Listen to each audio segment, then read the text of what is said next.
ভাইরে ভাই, হামজা চৌধুরীকে বাংলাদেশের ম্যারাডোনা হিসাবে আখ্যায়িত করলেন হামজা চৌধুরীর যেই ক্লাব লেস্টার সিটির একজন সতীর্থ, যার নাম কিয়ারনান ডেওসাব্রি হল। উনি কিন্তু সরাসরি বলছেন যে হামজা চৌধুরী হলো বর্তমানে বাংলাদেশের জন্য ম্যারাডোনা। তো সত্যি কথা বলতে হামজা চৌধুরী বাংলাদেশের ম্যারাডোনা কিনা সেটা নিয়ে আসলে আমি আলোচনা করতে চাই না, কারণ ম্যারাডোনা আর্জেন্টিনার ফুটবলে কতটা ওনার অবদান এবং বিশ্বের যে সেরা ফুটবলার তালিকা হয় সেখানে কিন্তু ম্যারাডোনা সবসময় সর্বকালের সেরা ফুটবলার হিসেবেই বিবেচিত হয় এবং ওনাকে কিন্তু সারা ফুটবল বিশ্ব মানে এরকমভাবেই আসলে সম্মান জানায়।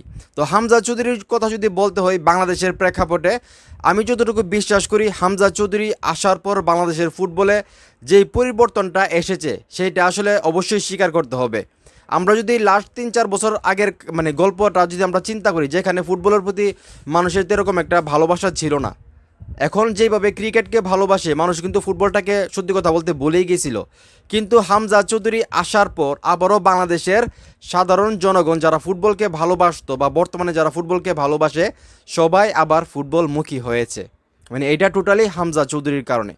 হামজা চৌধুরী আজকে বাংলাদেশের ফুটবলে আসার কারণে কিন্তু অনেক প্রবাসী ফুটবলাররা যারা হামজা চৌধুরীকে দেখে বাংলাদেশ জাতীয় ফুটবল দলের হয়ে খেলার জন্য অনুপ্রেরণা পাচ্ছে এবং বাংলাদেশের ফুটবলটা কিন্তু খুব অল্প সময়ের মধ্যে ভালো মানে একটা পরিবর্তন এসে পড়ছে।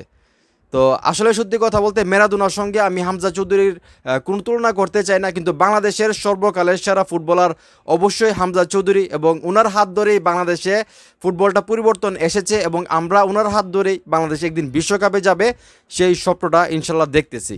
তো আমি মনে করি ওনাকে আসলে কোনো ফুটবলারের সঙ্গে তুলনা করা ঠিক হবে না। আমার কাছে উনি ম্যারাডোনা, মেসি বা রোনালদো সবার চাইতে উপরে, কারণ উনি আমার বাংলাদেশের ফুটবলার।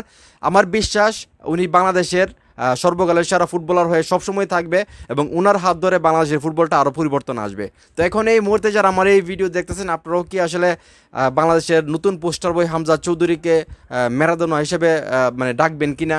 আপনাদের কী মনে হয় সেটা অবশ্যই কমেন্ট করে জানাবেন। ভিডিওটা ভালো লাগলে অবশ্যই শেয়ার করবেন।